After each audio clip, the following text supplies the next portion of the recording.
ये mister beast की फीस्टेबल company तो एक चॉकलेट कंपनी है भी नहीं, ये एक्चुअल में एक मार्केटिंग कंपनी है। सबको इंडिया के अंदर आके बस एक मीठी गोली पकड़ा के चले गए। ये दूसरों से चॉकलेट खरीदते हैं, उसके ऊपर अपना ठप्पा लगाते हैं और 5 गुना प्राइस बढ़ा के तुम लोगों को चेप देते हैं। बट इनकी मार्केटिंग एक्चुअल में इतनी क्रेजी है कि इन्होंने रोनाल्डो तक को खरीद लिया, उसके सामने ड्रिंक रख के बैठे हैं। ये वो आदमी है जिसने कोका कोला हटा दी थी। ये दोनों ही कंपनीज की इंडिया के अंदर आना एक बहुत बड़ी मजबूरी थी, पर उससे घटिया चीज पता क्या है, इंडिया के अंदर मोस्टली वही सामान को लाया जा रहा है जो कि बहुत पुराना हो चुका है या फिर उनके वहां पे बिक नहीं रहा और बच चुका है। ये वाला इनका पुराना मॉडल है जिसको बंद करे कितना टाइम हो चुका है और इसको इंडिया के अंदर इसी महीने इंपोर्ट किया। सारा बचा हुआ सामान ये लोग इंडिया को चेप रहे हैं और भी ऐसी काफी सारी चीजें जिसके बारे में हम इस वीडियो के अंदर बात करने वाले हैं। पर सबसे पहले अपने माइंड को थोड़ी देर के लिए डिलीट मार के आओ। पिछले कुछ टाइम से तुम लोग इंटरनेट के ऊपर इन दोनों ब्रांड्स के बारे में इतना कंटेंट देख चुके हो ना कि तुम्हारा दिमाग भरा पड़ा है। इन प्रोडक्ट्स को बिना ट्राई किए तुम्हारा एक अजीब सा परसेप्शन बन चुका है जिसको तुम थोड़ी देर के लिए कूड़ेदान में फेंको और मेरी बात को थोड़ा सा तसल्ली से सुनो। अभी तुम्हें बेचना चाहे ये हो या फिर ये हो, कोई भी चीज इंडिया के अंदर या फिर किसी भी कंट्री के अंदर धंधा बना पाएगी या फिर नहीं बना पाएगी वो ना 4 P's के ऊपर डिपेंड करता है, product, price, place and promotion. पर अगर तुम लोग इंडिया को थोड़ा सा जूम करके देखोगे ना तो तुम्हें समझ आएगा कि India is not for beginners. तो अगर इंडिया के अंदर धंधा बनाना है तो एक P एक्स्ट्रा लगेगा और एक C भी एक्स्ट्रा लगेगा। C से आता है हमारा कंपटीशन और P से आता है पर्सनलाइजेशन। बट हम सबसे पहले P के ऊपर चलते हैं और वो है हमारा प्रोडक्ट। मैं ना सिर्फ इस वीडियो को बनाने के लिए इनके नए और पुराने 7 से 8 फ्लेवर्स को ट्राई आउट कर चुका हूँ एंड हजारों रुपए इनकी चॉकलेट बार्स के ऊपर जलाने के बाद मुझे एक चीज फील हुई कि ये बिल्कुल चॉकलेट जैसा टेस्ट करता है। मतलब मेरे टेस्ट बर्ड्स के लिए इसका फ्लेवर ऐसा है कि अगर ये 40 रुपए में मिल रही होगी तब भी मैं किटकैट को प्रेफर करूंगा। और माचू पूची फूड, शायद मैं नाम को थोड़ा गलत ले रहा हूँ, एक कंपनी है जो इनकी इस चॉकलेट को बनाती है। ये लोग एक्चुअल में इस चॉकलेट को बनाते नहीं, सिर्फ ये व्हाइट लेबलिंग करते हैं। ये लोग उनसे चॉकलेट को खरीदते हैं, अपना ठप्पा लगाते हैं और तुम लोगों को यूं चेप देते हैं। तो मैं किसी के भी प्रोडक्ट की एक्चुअल में बुराई नहीं कर रहा हूँ, पर अगर तुम लोग 12वीं पास हो ना और तुम इस चॉकलेट को खाओगे तो तुमको समझ आएगा कि इस चॉकलेट को बनाने के पीछे शायद ये माइंडसेट रहा होगा कि भैया सिर्फ बच्चों के लिए कुछ बनाना है। क्योंकि मिस्टर बीस्ट के पास ना एक बहुत ही अमेजिंग सॉफ्टवेयर है और उसका नाम है यूट्यूब डैशबोर्ड। इसके अंदर उसको बहुत क्लियरली दिखता है कि उसको देखने वाली मैक्सिमम जनता की एज 13 साल से लेकर 24 साल के बीच में है, जो चीज उसने खुद एक पॉडकास्ट में बोली है। और क्योंकि आपको देखने वाली ऑडियंस बच्चे है तो आपने बच्चों के लिए कोई प्रोडक्ट बना दिया जो बहुत ही ज्यादा अमेजिंग टेस्ट नहीं करता है, बस एग्जिस्ट करता है। और इन्होंने पहले 20 बर्गर बनाने की भी कोशिश की थी जिसके अंदर इन्होंने एकदम सेम गलतियां करी थी कि भैया ये लोग सिर्फ मार्केटिंग करते थे और पूरा का पूरा प्रोडक्शन और डिस्ट्रीब्यूशन किसी और के हक में था। और आज की डेट में 20 बर्गर ऑलमोस्ट बंद हो चुका है और मिस्टर बीस्ट ने उस आदमी पे केस कर रखा है जो आदमी इनकी डिस्ट्रीब्यूशन संभाल रहा था और उस आदमी ने इस पे केस किया हुआ, तो इनका लफड़ा चल रहा है अभी कोर्ट के अंदर। यूएस के अंदर एक्चुअल में मिस्टर बीस्ट को कैंसिल किया जा रहा है, उनके खिलाफ एक्सपोज वीडियोस बनाई जा रही है, उनके जो प्रोडक्ट्स है उनको बायकॉट किया जा रहा है क्योंकि उनके अंदर शुगर कंटेंट बहुत ज्यादा है। बट अगर तुम लोग इनके नंबर्स को थोड़ा सा ध्यान से देखोगे ना तो तुमको समझ आएगा कि इन्होंने 20 बर्गर को फेल करके काफी चीजें सीखी और फेस्टिवल में काफी चीजें इंप्रूव करी है, तभी इनकी सेल्स बहुत अच्छी है। इन्होंने 2023 के अंदर $500 मिलियन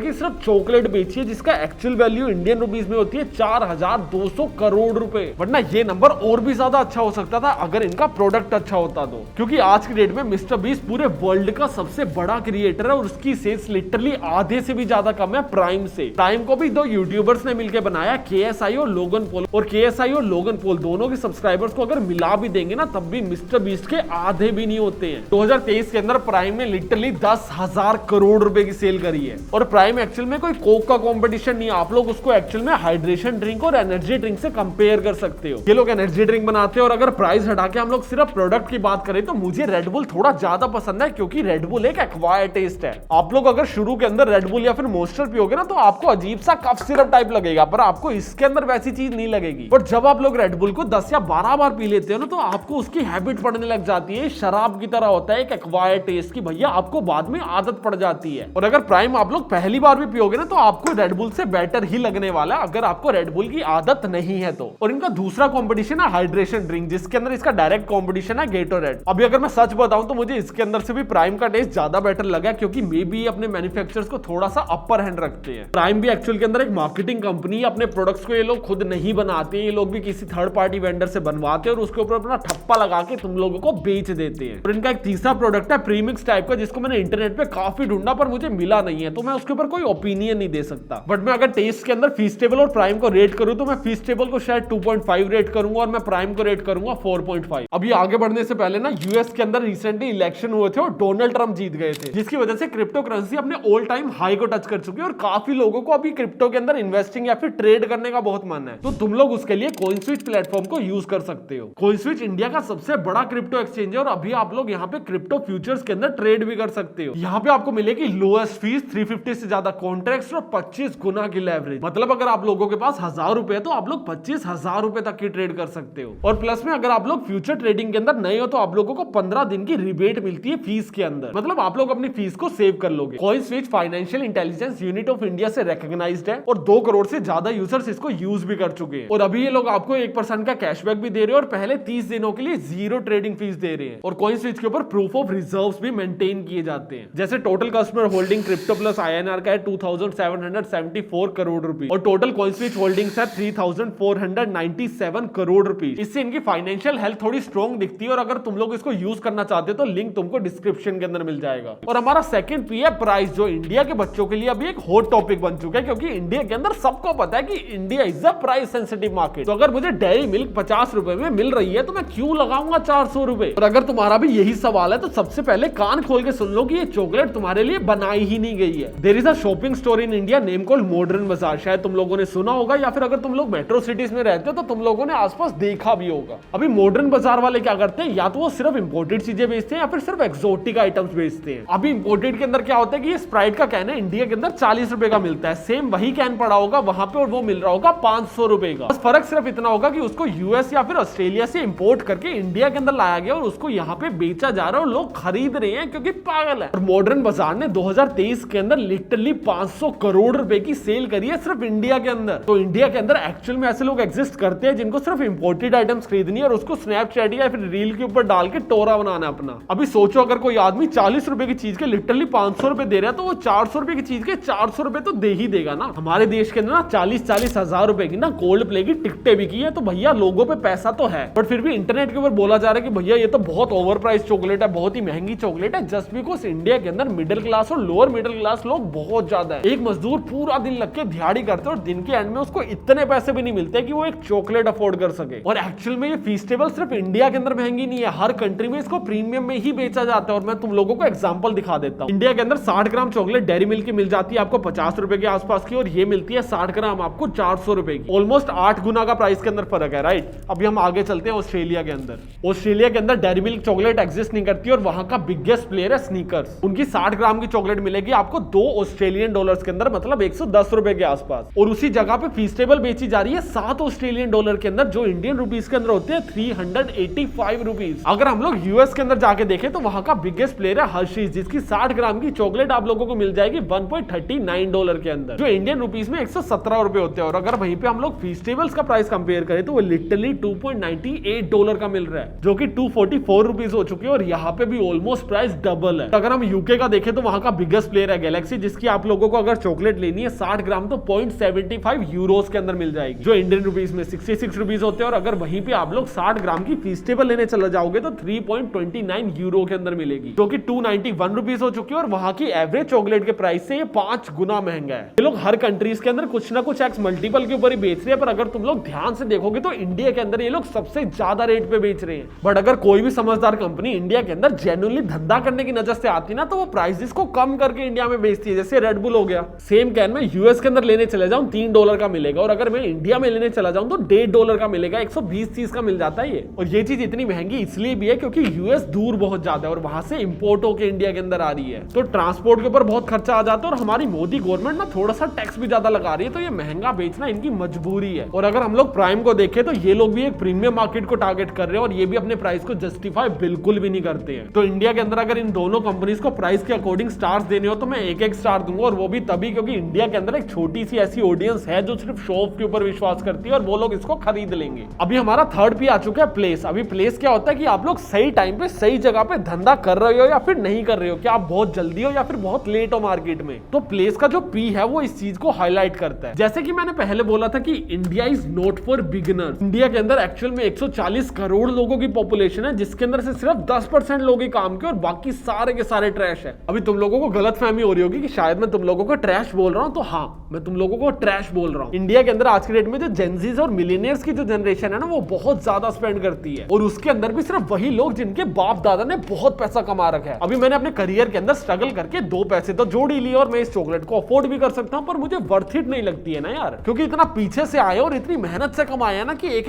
रुपए की कदर है कि भैया खर्चे ही नहीं जाते। बट अगर मेरे जैसी ट्रैश ऑडियंस को हटा दिया जाए तो इन ब्रांड्स के लिए एक्चुअल में 10% ऐसे लोग इंडिया के अंदर बच जाते हैं जो एक्चुअल में पैसा खर्चना बढ़ा रहे हैं। ये वही लोग हैं जो कोल्ड प्ले की 40,000 रुपए की टिकटें खरीद लेते हैं, 400 की चॉकलेट तो ले ही लेंगे। और अभी कुछ टाइम से ना इंडिया के पास डिस्पोजेबल इनकम बढ़ती जा रही है। तो वही इनकम होती है जो आप लोग बाहर पब्स के अंदर, इवेंट्स के अंदर, स्टैंड अप कॉमेडी, ओडीटी, इन चीजों के अंदर फालतू के अंदर स्पेंड कर देते हैं सिर्फ और सिर्फ अपने एंटरटेनमेंट के लिए। लोग एक बार क्लब जाते हैं और 20-20 हजार की दारू पी के आ जाते हैं। इसका मतलब ये नहीं कि वो पियक्कड़ है, इसका मतलब ये है कि उसके पास दारू पीने के लिए 20,000 रुपए थे। और इंडिया चाहे कितने ही रिसेशन में चले जाए, ये जो डिस्पोजेबल इनकम है इंडिया की बढ़ती ही जा रही है। तो जो प्लेस है वो इन ब्रांड्स के लिए परफेक्ट प्लेस है, तो उसके अंदर हम लोग इनको 5 स्टार रेटिंग्स देंगे। इनका 4th और लास्ट भी आ चुका है, प्रमोशन। देखो जैसे मैंने पहले बताया था कि ये दोनों कंपनियां ना सिर्फ एक मार्केटिंग कंपनी से, और इनको सिर्फ एक ही काम आता है और वो है मार्केटिंग करना और तुम लोगों को सामान को चेपना। और ट्रस्ट मी भाई, एक्चुअल में इनसे अच्छी मार्केटिंग कोई भी नहीं कर रहा है। इंडियन इंसिडेंट के ऊपर हम लोग 2 मिनट बाद आएंगे, पर पहले यूएस इंसिडेंट्स को देख लेते हैं। जैसे मैंने शुरुआत में बताया कि रोनाल्डो ने अपने सामने से कोक हटा दी थी और अभी मिस्टर बीस्ट का इंटरव्यू हुआ था जिसके सामने फीस्टेबल और प्राइम दोनों की बोतल्स पड़ी थी। और प्राइम ने एक्चुअल में WWE और UFC के साथ पार्टनरशिप भी कर रखी है, वहां पे इनके प्राइम के बिलबोर्ड्स लगे हुए हैं और ये लोग अपनी स्पेशल एडिशंस भी बार बार निकालते रहते हैं। रिसेंटली इन्होंने KFC के साथ भी पार्टनरशिप की थी। ये यूएस के अंदर कोई यूट्यूबर्स की कंपनी बन के नहीं रह गए, ये ग्लोबल लेवल पे पहुंच चुके हैं। और ये सारी चीजें करने के पीछे ना ये वहां के लोगों के माइंड को हाईजैक करके चल रहे हैं। इन्होंने अभी पीछे ना एक नया फ्लेवर लॉन्च किया था और उसके लिए ना कुछ लोगों को ऐसे बुला लिया था। फिर इन्होंने क्या किया, वो नए फ्लेवर की बोतल ना सभी लोगों को पकड़ानी शुरू कर दी और बोला कि भैया हमारे मुंह पे फेंक के मारो और बोलो कि बकवास बनाई है। अभी लोग ऐसे मजे करने गए थे, हाथ में उनके प्राइम की बोतल पकड़ा दी थी और स्टेज के ऊपर KSI और लोगन पॉल खड़े थे। लोगों ने दे के उनके मुंह पे फेंक के मारी और उन्होंने उस पूरे सीन को रिकॉर्ड किया और जाके इंटरनेट के ऊपर डाल दिया और नीचे कैप्शन लिखवा दिया कि भैया प्राइम का वर्स्ट फ्लेवर आ चुका है। 4 दिनों तक हर न्यूज के अंदर ये चले कि भैया इनकी प्राइम की बोतल इनके मुंह पे दे के मार दी, पर 4 दिनों बाद इन्होंने आके बताया कि भैया वो हमारा एक मार्केटिंग कैंपेन था। और जब इनके खिलाफत चल रही थी इंटरनेट पे तो इनकी सेल ऑलमोस्ट डबल हो चुकी थी और लोग खरीद के पी रहे थे कि भैया ऐसा क्या बना दिया कि मुंह पे मारना पड़ गया। इन्होंने एक और मार्केटिंग की थी कि जब भी आप लोग प्राइम की बोतल लोगे ना तो आपको एक कोड डालने की अपॉर्चुनिटी दी जाएगी और वो कोड डालना आपको एक मशीन के अंदर जिसके अंदर लिटरली सोने की प्राइम की बोतल पड़ी हुई है जिसकी वैल्यू बहुत ज्यादा है और आपको वहां पे जाके सिर्फ एक कोड को गैस करना और अगर आप लोगों ने सही कोड को गैस कर लिया तो ये प्राइम की सोने की बोतल आप लोगों को मिल जाएगी। ये गैस करने के लिए एक लिमिटेड टाइम पीरियड था और अगर आप लोग उस टाइम पे गैस नहीं कर पाए तो उस गोल्ड की बोतल को जला दिया जाएगा। अभी लोगों के अंदर तो हाइप बन गई कि भैया करोड़ों रुपए के सोने को डिस्ट्रॉय कर देंगे, पर एक्चुअल में डिस्ट्रॉय नहीं कर रहे थे, मेल्ट करके कुछ और बना दे रहे थे। और एंड में इन्होंने वही चीज करी, सोने को साला मेल्ट किया और जाके बेच दिया। और फीस्टेबल की मार्केटिंग की वीडियो आप लोगों ने मिस्टर बीस्ट के चैनल पे देखी होगी। वो इतना बड़ा क्रिएटर है, अपनी हर वीडियो के अंदर फीस्टेबल को प्रमोट करता ही रहता है और रैंडम शॉर्ट्स भी बनाता रहता है कि जो भी आदमी वॉलमार्ट से इनकी चॉकलेट्स को परचेज कर रहा होता है जाके उनको 10,000 या फिर $1,00,000 पकड़ा देते हैं, जिससे मार्केट के अंदर हाइप बनी रहती है। और जब आप लोग सारा दिन सोशल मीडिया पे इन्हीं लोगों को देखते रहते हो और आप लोगों को कुछ भी पीने का मन करता है या फिर चॉकलेट खाने का मन करता है ना, तो आपके माइंड में सबसे पहले यही ब्रांड्स ट्रिगर करते हैं, जिसकी वजह से इनकी सेल्स भी बढ़ती जा रही है। तो अगर आप लोग यूएस के अंदर रहते हो तो आप लोग इनको रिपीट पे इतना देखते हो ना कि आपके माइंड में ये लोग छप जाते हैं कि भैया ये है जो है, इसके बाहर तो कोई दुनिया एग्जिस्ट करती ही नहीं है। तो इंडिया के अंदर भी जब ये लोग आए थे तो इन्होंने कैसी मार्केटिंग की थी मुझे बताने की जरूरत नहीं है। इन्होंने सारे क्रिएटर्स को इकट्ठा कर लिया था और पूरा का पूरा प्लान बनाया था स्ट्रक्चर के अंदर। इन्होंने सबसे पहले कैरी मिनाटी को अपनी एक वीडियो के अंदर इन्वाइट किया, उसके बाद कैरी मिनाटी से एक पूरी की पूरी डेडिकेटेड वीडियो बनाई मिस्टर बीस्ट के ऊपर। उसके अंदर खुद को भी इन्वॉल्व किया, बाकी सारे क्रिएटर्स को भी इन्वॉल्व किया और अपने प्रोडक्ट को भी इन्वॉल्व किया, जिसकी वजह से इंडिया के अंदर मिस्टर बीस्ट का क्रेजी लेवल पे ट्रेंड करने लग गया। और उसके बाद इन्होंने दूसरी चीज क्या करी कि लोगों को इमोशनल करना शुरू कर दिया और सिंपैथी लेनी शुरू कर दी। इनका ना एक एनजीओ है जिसके लिए यूट्यूब पे कंटेंट भी बनाते हैं और उन्होंने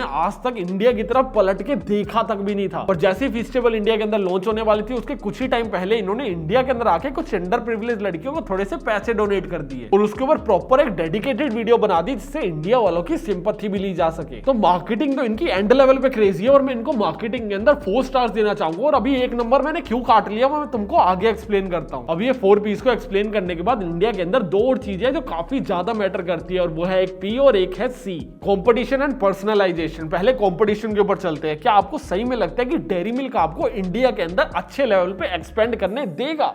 चॉकलेट मार्केट के अंदर एक्सपेंड करना, डेयरी मिल्क ने इंडिया के चॉकलेट मार्केट को चाट रखा है। कैडबरी की कुछ चॉकलेट्स है जो सिर्फ ओकेजन्स को टारगेट करती है, कुछ चॉकलेट है सिर्फ बच्चों को टारगेट करती है और इनकी जो जैम्स आती है वो बूढ़ों को टारगेट करती है। इन्होंने चॉकलेट्स को सिर्फ बच्चों के लिए लिमिटेड कर ही नहीं रखा है। और एक बहुत शॉकिंग नंबर देता हूं कि कैडबरी की जितनी भी चॉकलेट बेची जाती है ना उसके अंदर से सिर्फ 40% चॉकलेट है जो सिर्फ बच्चों को बेची जाती है। 60% चॉकलेट बड़े लोग खरीद रहे हैं और स्वीट्स के रिप्लेसमेंट के अंदर खरीद रहे हैं। अभी फेस्टिवल ने अपनी पूरी पूरी जिंदगी के अंदर कभी भी कस्टमाइजेशन नहीं किया कि भैया दिवाली हैम्पर निकाल दिया या फिर राखी हैम्पर निकाल दिया या फिर किसी कंपनी के साथ कोलैब कर लिया। इन्होंने एक लंचीज का कोलैब किया था प्राइम के साथ मिलकर और वो भी बहुत बुरी तरह बायकॉट किया जा रहा है यूएस के अंदर। पर प्राइम ने आज तक बहुत ही ज्यादा वेरिएशंस निकाली और बहुत ही ज्यादा कस्टमाइजेशन भी निकाल लिया कि इन्होंने केएफसी के साथ भी किया, यूएफसी के साथ भी किया और अभी आइसो स्पीड का भी कोई स्पेशल एडिशन निकाला है ना। अगर तुम लोग ध्यान से देखोगे ना तो प्राइम हमेशा यूएस मार्केट और वहां के ट्रेंड्स के ऊपर फोकस करते हैं, वो कभी भी इंडिया और उनके फेस्टिवल्स के ऊपर फोकस करने ही नहीं वाले हैं। बट अगर आप लोग कोका कोला को ध्यान से देखोगे ना तो वो मूवीज के एडिशन निकालते हैं, वो आईपीएल एडिशन निकालते हैं, वो इंडिया के ट्रेंड के अकॉर्डिंग चलते हैं। कोई प्राइम का क्या हुआ था कि 2023 के अंदर तो इनकी बहुत क्रेजी सेल हुई और 2024 के फर्स्ट क्वार्टर के अंदर ना इनकी सेल्स ड्रास्टिकली डिक्रीज होने लगी थी। अभी आप लोग इंडिया के अंदर कितना भी सेल कर लो, आपकी टोटल सेल्स का सिर्फ 10 से 15% मैक्सिमम इंडिया से आने वाला है। और क्योंकि 10 से 15% इंडिया कंट्रीब्यूट करेगा तो आप लोग कभी भी स्पेशली कस्टमाइजेशन इंडिया के लिए प्रोवाइड करोगे ही नहीं। और क्योंकि आप लोग कस्टमाइजेशन प्रोवाइड नहीं करोगे तो over the period of time आपका इंडिया के अंदर market share day by day decrease ही होगा, एक ट्रेंड खत्म होने के बाद। सभी कंपनीज को पता है कि भैया इंडिया एक गोल्ड माइन है, जाओ और उसको खोदना चालू कर दो, पर आपको इंडिया के अकॉर्डिंग चीजों को कस्टमाइज भी करना पड़ेगा। अभी ये जो प्राइम है ना, इनका पहले क्वार्टर का रिजल्ट बहुत बुरा गया, तो इनको क्या करना था, एक्सपेंड करना था। 2023 के अंदर इनका पहला क्वार्टर बहुत अच्छा गया था, पर 2024 के अंदर इनका पहला क्वार्टर के अंदर काफी ज्यादा डिक्रीज हो गए थे और वो गिरते हुए नंबर देख के ये लोग इंडिया के अंदर आ गए और इनको लगा बढ़ जाएगा, जो कि एक्चुअल में बढ़ेगा भी, पर बहुत ही लिमिटेड टाइम के लिए बढ़ेगा। हो सकता है आपका इस महीने की सेल्स का 15 से 20% इंडिया कंट्रीब्यूट कर दे, पर अगले 2 महीने बाद अगर हम देखेंगे तो 5% ही आ रहा होगा। तो अगर आपको इंडिया के पोटेंशियल को एक्चुअल में यूटिलाइज या फिर मिल्क करना है तो आपको कस्टमाइजेशन भी इंडिया के अकॉर्डिंग ही करनी पड़ेगी। अपना पुराना सामान यहाँ पे बेचना बंद करो थोड़ा। अगर आप लोग किसी भी कस्टमर से धंधा करने की सोचते हो ना तो उसको थोड़ी सी इज्जत देना शुरू करो। मेरे को बहुत चिढ़ मचती है चीज देख के कि भैया पुराना सामान बेच रहे हो। जब इस चॉकलेट को यूएस के अंदर बेचना बंद कर दिया तो ये अभी भी इंपोर्ट हो क्यों रही है? अगर तुम्हारे पास बचा हुआ माल है तो जला दो ना भाई, या फिर यूएस के अंदर सेल लगा के बेच दो। इंडिया में क्यों आ रहा है ये? और आ रहा है तो आ रहा है, इतना महंगा क्यों आ रहा है? और जिन्होंने अभी तक इनके प्रोडक्ट्स को ट्राई नहीं किया, ट्रस्ट मी गाइस, अपने पैसे को जलाना मत, एकदम चॉकलेट जैसा ही टेस्ट करता है। ये गैलेक्सी ले लेना, 100 रुपए की आएगी, सेम टेस्ट है। और ये बहुत डिटेल्ड वीडियो के ऊपर बहुत ज्यादा खर्चा और एफर्ट लगे है, तो सब्सक्राइब कर देना। और अगर कोई मिस्टर बीस्ट की टीम से इस वीडियो को देख रहा है तो यार रिफंड दे दो।